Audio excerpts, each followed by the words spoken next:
আসসালামু আলাইকুম রহমতুল্লাহ। প্রিয় বন্ধুগণ, দিনে এবং রাতে কোনো কিছুই আমাদের ক্ষতি করতে পারবে না।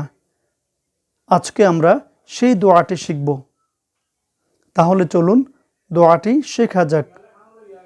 বিসমিল্লাহিল্লাযী লা ইয়াদুররু মা'a ইসমিহি শাইউন ফিল আরদি ওয়ালা ফিস সামাই ওয়া হুয়াস সামিউল আলীম।